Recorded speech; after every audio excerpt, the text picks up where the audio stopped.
Naik dari sujud, hadis yang paling kuat, apakah mengepal tangan atau membuka telapak tangan? Apakah keduanya boleh dilakukan? Karena ada sebagian orang yang berpendapat kalau mengepal itu seperti gorila. Ini dari ini. Pertanyaan awalnya sudah bagus, akhirnya kalimat gorila. Ini gimana nih? Pakai istilah yang lain lah. Memang gorila mengepal-ngepal gitu kalau berdiri. Saya nggak pernah lihat ya. Ini malam ini kok aneh-aneh kawan. Jadi sunnahnya mengepal, sunnahnya. Yang lebih kuat pendapat jumhur ulama adalah mengepal. Ya, hadisnya lebih kuat memang. Walaupun tidak mengepal juga ada riwayat yang menyebutkan. Ya, dengan menopang, membuka telapak tangan, kemudian menekan di paha, ya, kemudian menekan tubuh ke atas. Itu juga ada hadisnya. Tapi mengepal dengan menekan tanah ke atas itu lebih kuat hadisnya. Allahu a'lam. Tapi dua-duanya boleh dikerjakan. Apa hukumnya imunisasi? Apakah anak antum diimunisasi? Ya. Kalau imunisasi, kalau antum pastikan memang tidak ada bahan-bahan haramnya, fadhal silahkan. Secara pribadi aja. Kalau saya tidak, karena saya pernah baca di majalah Bekam dan saya pastikan tentang kebenarannya, maka memang ternyata ada hasil survei dan beberapa dokter juga bicara katanya ada memang campuran haramnya. Maka minimal masuk dalam bab syubhat, minimal, kan gitu. Alhamdulillah anak-anak saya tidak imunisasi, sehat-sehat saja tuh.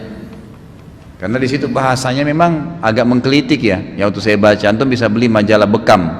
Ada majalah besar judul Bekam itu di mana-mana nyebar sekarang. Tapi saya lupa edisi keberapa tuh mereka bahas besar masalah imunisasi, statement para dokter dan segala. Jadi bahasa sederhana dari dokter-dokter yang memang menolak imunisasi itu sendiri mengatakan itu kan sebenarnya bakteri yang bahasa medisnya disterilkan. Bakteri ini lalu disuntikan ke bayi yang bayi ini sebenarnya tidak butuh itu, sengaja bakteri dimasukkan dengan alasan untuk memicu kekebalan tubuhnya. Nah ini secara ilmiah juga sebenarnya tertolak gitu kan. Dasarnya tubuh manusia sudah punya kekebalan tubuh, bagaimana bakteri sengaja dimasukkan dengan alasan untuk nanti kalau ada penyakit datang akan tertolak. Zaman dulu buktinya orang tidak ada seperti itu gitu kan, tidak ada masalah. Jadi Allahu a'lam. Kalau saya pribadi antum tanya, memang saya pribadi jangan jadikan sebagai pegangan ya. Kalau saya pribadi setelah saya baca itu, anak-anak saya yang awal-awal memang semua menjalankan sesuai dengan program yang ada. Tapi yang anak saya 2 terakhir memang saya tidak imunisasi sama sekali. Setelah saya pastikan memang ada beberapa pendapat asati dari situ, ustadz-ustadz kita, kemudian juga ada pendapat para teman-teman medis yang sudah bisa dijadikan sebagai rujukan, nama-nama mereka jelas, status mereka jelas, memang bukan fiktif sebagai seorang dokter, mereka sampaikan secara ilmiah, ya sudah gitu kan. Bagi saya minimal masuk bab syubhat. Dan apa kata Nabi?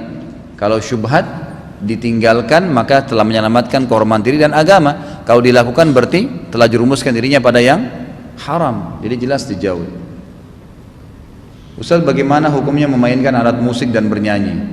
Nah, Pak Yoyo jawab deh. Haram, tapi sambil nunduk Pak Yoyo. Ini sudah sering saya jelasin ikhwah ya. Daripada main gitar, daripada main seruling, buka Quran, berubahlah gitu kan. Sampai kapan ini mau mengkring gerang-gering terus? Untuk apa?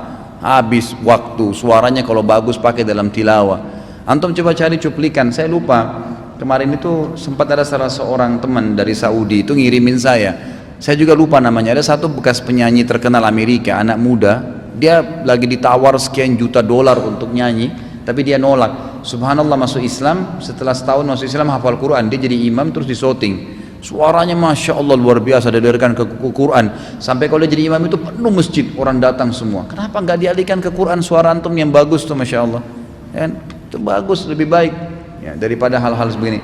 Cobalah berubah ya.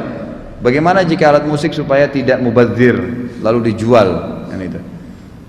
Ini khilaf di antara ulama tentang alat musik ya. Bagaimana kalau alat musik yang pernah dibeli ya, kemudian taubat? Lebih cenderung pendapat ulama lebih cenderung ya itu dirusak gitu kan, atau disimpan saja. Disimpan itu masih dibolehkan, ini ada pendapat ulama begitu. Tapi kalau dijual lagi berarti dia akan berfungsi sama. Berarti kita seperti membuka pintu lagi untuk orang lain melakukannya. Kalau anda bilang saya rugi Ustaz, tidak ada yang rugi di jalan Allah, nggak ada yang rugi. Kita terlanjur beli bir, beli beli whisky yang mahal atau beli minuman mahal sampai 50 juta harganya, baru tahu hukumnya haram, rugi nggak kalau dipecahin? Nggak rugi, karena memang itu haram dan yakin Allah SWT akan gantikan, nggak ada masalah ya. Hukum nasyid apa dalam kurungnya, seperti si Raja Dandut. Kalau nasyid itu tanpa musik ya, nasyid itu tanpa musik, memang nggak ada musiknya, dia hanya sekedar murni suara gitu kan, mungkin dibentuk seakan-akan ada alunannya, tapi memang dia tidak ada musiknya nasyid itu. Makanya karena jauh dari alat musik dibolehkan oleh jumhur ulama umumnya ya, katakan boleh selama nasyid itu memang kata-katanya juga berbau kebaikan. Karena boleh ya seorang laki-laki menyanyi buat menghibur istrinya, istri menghibur untuk suaminya, nggak ada masalah. Dalam riwayat sahih pernah Aisyah radhiyallahu anha menghadiri perkawinan orang Ansar bersama Nabi SAW. Lalu Nabi SAW menanyakan Aisyah, wahai Aisyah, apa yang nanti kamu mau hibur mereka tuh yang menikah, yang sedang menikah ini? Kata Aisyah, saya tidak tahu ya Rasulullah. Lalu Rasulullah SAW ajarin beberapa kalimat-kalimat syair yang indah dilantunkan supaya Aisyah sampaikan kepada pengantin perempuan tuh. Jadi mengucapkan kata-kata yang indah itu dilantunin itu masih boleh. Ada riwayat yang membolehkan, tapi tanpa, karena yang jadi masalah ini alat musiknya nih, gitu kan? Yang jadi masalah dia di alat musiknya. Gitu. Mana yang lebih utama dikerjakan ketika azan sudah dikumandangkan sesampai di masjid, sholat sunnah tahiyat masjid atau sholat sunnah rawatib? Gabungin aja, nggak ada masalah sunnah sama sunnah. Tapi kalau antum dalam hati niat untuk tahiyat masjid, untuk sholat qabliyah boleh sunnah dengan sunnah. Seperti antum kalau puasa Senin Kamis, pas Kamis, Jumat, Sabtu, pas kena Ayyamul Bid 13, 14, 15. Baik, tanggal 13-nya hari Kamis. Bolehkah saya niat puasa Ayyamul Bid dengan puasa Kamis? Boleh, karena sunnah dengan sunnah. Nggak masalah kalau sunnah, walaupun lebih afdal dipisah gitu kan. Tapi kalau bertepatan masuk masjid memang ternyata sudah sebentar lagi iqamah, nggak ada waktu, maka boleh saja. Tentu lebih afdal antum pisahin gitu kan, lebih afdal dipisahin. Sholat sunnah fajar apa sama dengan sholat sunnah qobliyah subuh? Sama aja. Kapan waktunya sholat sunnah fajar? Antara azan dan iqamah subuh. Jadi bukan yang dimaksud sebelum azan subuh. Ustaz, beberapa hari yang lalu sahib ana sedang ada konflik rumah tangga dan saat ini berujung perceraian. Namun kabarnya dia menceraikannya lewat SMS kepada istrinya tersebut. Lalu bagaimana hukum perceraian itu yang dimaksud Ustaz? Kalau dia memang niatkan cerai, mau SMS, mau dia ucapkan, mau dia tulis di kertas, gitu kan?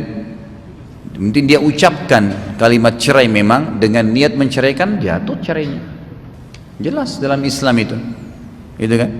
Jadi seseorang bilang sama iparnya misalnya, dia marah sama istrinya, dia nggak mau ketemu lagi, sampaikan kepada adik kamu ya, saya ceraikan dia. Terjadi cerai itu, walaupun si istri nggak dengar. Maka nggak boleh main-main. Apa kata Nabi SAW? Jangan main-main di 3 hal. Tidak boleh main-main di pernikahan, rujuk, dan perceraian. Nggak boleh. Kan gitu. Jangan sampai nanti antum lihat seseorang ini teman, terus antum bilang, ini anakmu nanti kalau besar jodoh anak saya, kita nikahkan. Dia bilang iya, maka nggak boleh nikah tuh anak-anak sebelum dilaporin nanti kalau besar. Ini pernikahan, nggak boleh main-main. Jadi kalau mau nikah anak kita nanti, kayaknya pernah ayah jodohin kamu sama anaknya ini, mau nggak? Kalau dia bilang saya nggak mau, ya sudah. Yang penting sudah disampaikan. Makanya jangan bilang ya, jangan sampai dikatakan nanti ini sama ya anak saya, nggak usah, itu kita nggak tahu nanti masa depannya mereka. Yang kedua rujuk, sudah cerai kemudian bercanda-bercanda kembali lagi, walaupun tidak diucapin rujuk itu. Kalau sudah bercanda, sudah sama-sama kembali hubungan biologis, ya sudah rujuk namanya. Sama dengan perceraian. Sampai saya pernah hadiri Dr. Syarif namanya, ini dosen saya fikih di kelas tingkat 3 kuliah. Beliau waktu itu wakil hakim di Mahkamah Madinah, Mahkamah Agama Madinah. Beliau ngajar kami fikih. Beliau bilang dalam bab perceraian nih, beliau sering datangkan kasus-kasus yang unik gitu. Beliau bilang kalau ada wanita di atas tangga, suaminya bilang kalau kamu naik saya ceraikan, kalau kamu turun saya ceraikan. Apa kata beliau? Ini kalau terjadi. Contoh kasus, ulama fikih kadang-kadang cari kasus mungkin kalau terjadi gitu kan. Ada laki-laki iseng, kamu naik saya ceraiin, kamu turun saya ceraiin, kerjain istrinya. Kata beliau, ulama fikih bilang kalau istri ini nggak mau diceraikan, dia turun dari tengah-tengah. Kalau enggak dia turun kena cerai betul tuh, saking tidak bolehnya main-main dengan kalimat cerai. Bagaimana akhi, antum bisa mempermainkan kalimat cerai itu sementara itu kalimat boleh tidaknya antum meletakkan kemaluan antum di dia. Nggak boleh main-main. Dan Allah menjadikan itu di tangan laki-laki supaya laki-lakinya ini hati-hati. Karena perempuan kalau dikasih kalimat cerai maka dia akan 1000 kali minta cerai. Mungkin dicerain suaminya terus gitu kan. Makanya laki-laki antum harus lebih bijaksana, jangan kayak perempuan. Makanya Allah jadikan tolak, jadi kita lebih bijaksana. Dia lagi marah pun diredam marahnya, ya berusaha untuk diperbaiki, dinasehatin, didoakan. Memang antum harus orangnya lebih tua, ngalah gitu kan. Berikan didik dia. Seperti itu gambarannya. Mengapa banyak aliran dalam Islam? 73 aliran. Aliran Islam apa yang paling mendekati ajaran Nabi Muhammad SAW? Yaitu sunnatullah, sistem. Ya. Dan penyebabnya cuma satu kata ulama. Penyebabnya lahirnya aliran yang 73 ini, 72 yang sesat itu karena mereka jauh dari wahyu. Itu saja. Artinya mereka jauh dari apa yang dituntun, masuk dalam kategori kelompok yang selamat kan. Karena kan waktu Nabi bilang terpercaya Yahudi 71 golongan, Nasrani 72, umatku 73. Yang 73 ini semua melalui neraka dulu. Nanti masuk surga, tapi melalui neraka dulu. Karena banyak perbuatan bid'ah, perbuatan macam-macam yang dibuat sama mereka, maka masuk, kecuali satu nggak pakai neraka dulu. Kan ini berarti yang 72 melawan yang apa yang Nabi sampaikan nih. Yang selamat apa? Waktu sahabat bilang, ya Rasulullah siapa yang satu itu? Maka ana alaihi wa ashabi, yang ikutin saya dan sahabat saya. Itu benar, itu yang selamat tuh.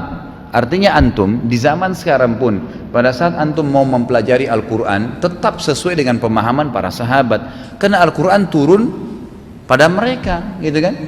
Teman-teman kita yang liberal ini kalau ditanya, dia juga berdalil dengan Al-Quran, gitu kan. Dia juga datangkan ayat, ini ayat buktinya, tapi dia enggak, ayat itu difahami pemahaman dia, pemahaman guru-guru dia yang Nasrani. Ya, makanya pemahamannya beda dengan pemahaman para sahabat. Sebab turun ke sahabat ini, dia bilang enggak, bukan itu, begini maksudnya, dialihkanlah sama dia, gitu kan. Ya seperti itu.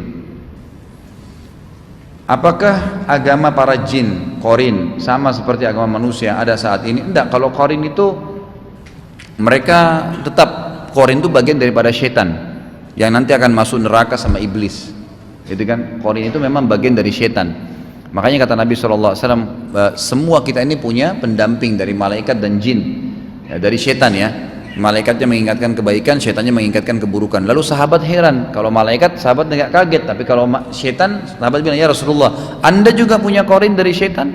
Kata Nabi, iya, tetapi khusus punya Nabi, Allah telah berikan petunjuk, bukan masuk Islam ya, diberikan petunjuk ya, sehingga dia tidak menyuruh saya sehingga dia tidak mengingatkan saya kecuali kebaikan. Ya, jadi seperti itu gambaran yang disampaikan itu.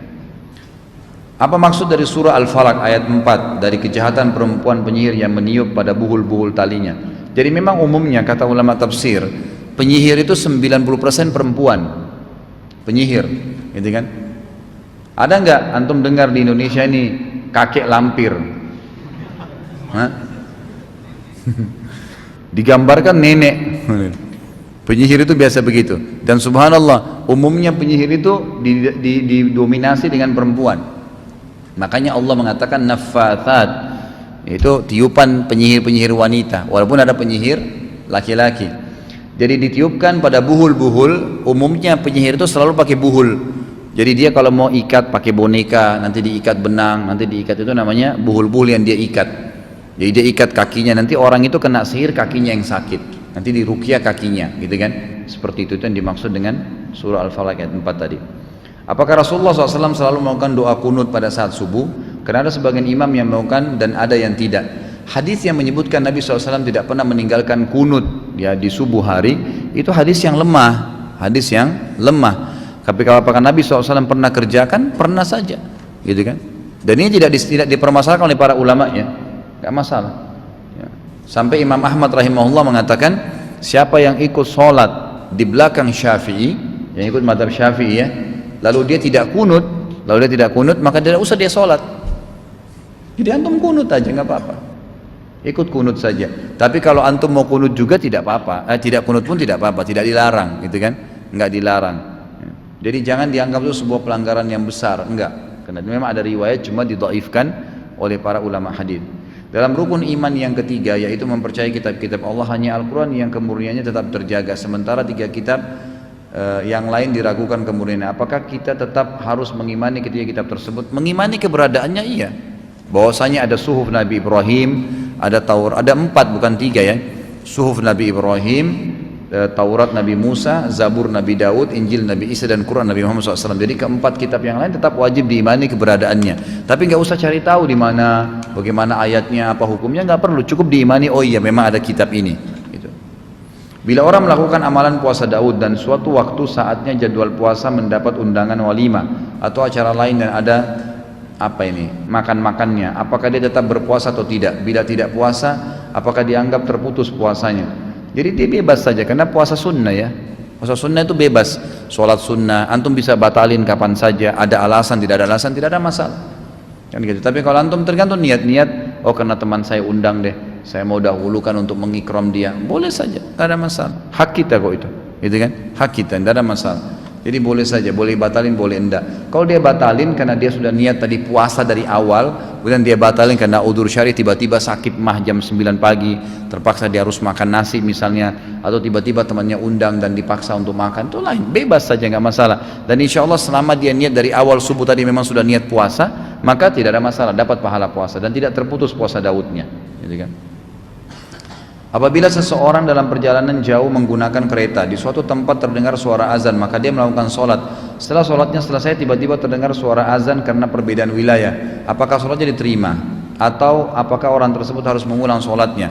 Tetap diterima asal memang sudah masuk waktu. Memang dasarnya sudah masuk waktu, nggak masalah, gitu kan? Tapi kalau misal antum lewat di satu tempat baru jam 11 pagi, udah dengar azan, ya, siapa tahu mungkin HP orang di sebelah antum yang bunyi, Allahu a'lam, gitu kan? Antum sholat, ternyata antum lewat satu lagi dengar azan, lihat jam, perhatikan, gitu kan? Kalau emang jam duhur masuk akal kayak sekarang, memang kan ini minimal ya. Biasanya itu jam 11.38, memang jam 11:30, 12 itu. Jadi belum pernah ada duhur, ya itu jam 11-an. Jadi antum lihat juga jam, Allahu a'lam. Lihat, kalau memang sudah masuk waktu maka tidak ada masalah. Nggak usah diulangin ya. Bagaimana hukum jual beli saham? Sudah saya jawab tadi. Kita tidak boleh mendatangi majelis yang tidak sesuai dengan sunnah. Bagaimana dengan mendengarkan khutbah Jumat yang isinya banyak melenceng dengan sunnah? Kalau antum terpaksa hadir atau memang tidak sengaja hadir, tidak ada masalah. Saya sarankan kalau Jumat memang cari masjid-masjid yang ada jadwal Jumatnya ya. Fadhal, kalau antum memang mau hadir di khutbah Jumat saya, gitu kan, tinggal lihat di web, silakan. Ya, saya ada khutbah setiap Jumat, ada khutbah Jumat, bisa diikutin, gitu kan, insya Allah di mana-mana. Kalau enggak mungkin cari masjid teman-teman yang memang ada bagus khatibnya, silahkan. Daripada kita asal hadir Jumat saja sayang, gitu kan. Ketika berwudu, apakah batal wudunya kalau sambil ngobrol? Enggak batal, enggak ada masalah, gitu kan. Tapi wudu lah dulu, gitu kan. Sama juga dengan orang lagi makan, terima telepon, mau ngomong apa? Mau makan dulu selesai, gitu kan. Wudu dulu, mau ngobrol apa? Sambil kumur-kumur ngobrol kesemprot nanti. Ya, tapi nggak batal. Ketika selesai berwudu, apakah berdoanya harus menghadap kiblat? Sebaiknya. Ketika main game, kalau menang atau mendapatkan poin dan poin itu bisa diperjualbelikan beberapa uang, apakah disebut judi juga, Ustaz? Tidak disebutkan judi. Tapi saya sarankan sudahlah, berhenti dari gini-gini. Sudah game-game itu sudah berhentiin, gitu kan. Daripada habis-habisin waktu, iseng Ustaz, istirahat, majilah dengar tilawah. Dengar tilawah, masa dengar Al-Quran itu nanti kalau orang mati, gitu kan? Atau nanti kalau ada kesempatan dari Quran ke Quran, dari Quran ke dari surah. Coba antum praktekin seminggu nih. Coba antum praktekin dari malam ini, seminggu aja ikhwah, seminggu. Dengar Quran terus, non-stop. Apalagi kalau ada terjemahannya. Coba perhatikan baik-baik, pasti beda. Atau dari Quran dengar ke ceramah, Quran ke ceramah, terus begitu. Mungkin antum anggap kolot ya, tapi coba lakukan ikhwah. Antum akan rasakan perubahan total dalam hidup. Cuma seminggu. Gimana kalau setahun antum dengar begitu? Subhanallah, itu tersentuh sekali hati dengar ayat-ayat tentang Allah Maha Besar, penciptaan langit dan bumi, itu decas. Saya pernah jalan dengan teman saya, doktor dari Jami' Imam, Universitas Imam dari Riyadh, beliau datang di Jakarta. Waktu itu lagi jalan sama saya, bicara masalah bisnis gahru waktu itu. Kemudian ngobrol-ngobrol di mobil. Sempat dia ucapin kalimat, saya tersentuh dengan kalimat dia. Setelah kami ngobrol masalah bisnis gitu kan, berapa waktu gitu, terus dia bilang, ya akhi, nyalain tolong Quran, saya ingin melunakkan hati saya. Kalimat sederhana gitu. Dengar tilawah melunakkan hati, dan memang benar ikhwah. Dengar ayat Al-Quran itu melunakkan hati. Coba dari Al-Quran ke Al-Quran, daripada permainan kosong, daripada ini. Udahlah, HP kita pun kalau kita lagi iseng ada waktu, coba download ceramah, gitu kan. Dengarin ceramah, ubahlah kehidupan itu. Sampai kapan nih mau tidak berubah? Nggak ada gunanya antum main game, ambil poinnya. Memang itu tujuannya dibuat. Memang itu tujuannya. Jadi bohong orang kalau mengatakan lagu itu sesuatu yang sia-sia. Itu nggak nyaman. Pasti dibuat nyaman. Game itu dibuat nyaman supaya antum mau main. Film itu Hollywood dan Bollywood dibuat bagus, artisnya gagah, cantik, ceritanya bagus supaya antum mau nonton. Tapi masalahnya buang-buang waktu. Antum dapat apa dari sisi pahala? Nggak ada kita dapatkan. Lihat auratnya orang, dengar ini, dengar itu, banyak pintu-pintu syaitan yang bisa masuk. Pak Ustadz, bagaimana hukumnya dengan jual beli saham? Sudah tadi, apakah senioritas dalam institusi pendidikan diperbolehkan dalam Islam? Bagaimana duduk perkaranya dalam sunnah? Sebenarnya ada, senioritas itu ada dalam Islam. Seperti Allah mengatakan as-sabiqunal awwalun, orang-orang yang pertama masuk Islam. Beda kan kedudukannya, para sahabat itu ada.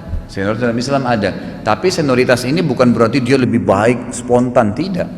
Atau dia misalnya spontan bisa main mukul juniornya, nggak boleh. Dalam Islam zalim. Seperti kita biasa ospek itu nggak boleh sebenarnya dalam Islam. Ngapain ospek-ospek itu? Nyuruh orang coret-coret, suruh gini, suruh nyanyi. Ya, mendingan dibuat kegiatan positif gitu kan, pesantren kilat kayak 3 jam atau 3 hari, panggilin ustadz-ustadz yang bagus, ceramain, godok akidahnya kan bagus. Ya kan? Bagaimana kiatnya bila dipaksa melakukan hal yang haram dengan terpaksa karena senioritas atau demi kerukunan antara kolega? Nggak boleh, nggak boleh. Tetap nggak boleh, jangan dong. Kalau hal-hal yang boleh dalam agama, jadi gini ikhwah, jadikan di atas kepala kita ini bendera besar Islam. Semua kegiatan kita, makan, minum, pergaulan, pernikahan, bisnis, ekonomi, apa saja, politik, nih lihat bendera saya, boleh nggak? Boleh, jalanin, nggak boleh nggak usah. Walaupun siapa, jangankan senior kita, orang tua kalau nyuruh kita yang haram dari bendera agama, boleh nggak diikutin? Selesai, nggak usah. Apalagi kalau cuma teman, gitu kan?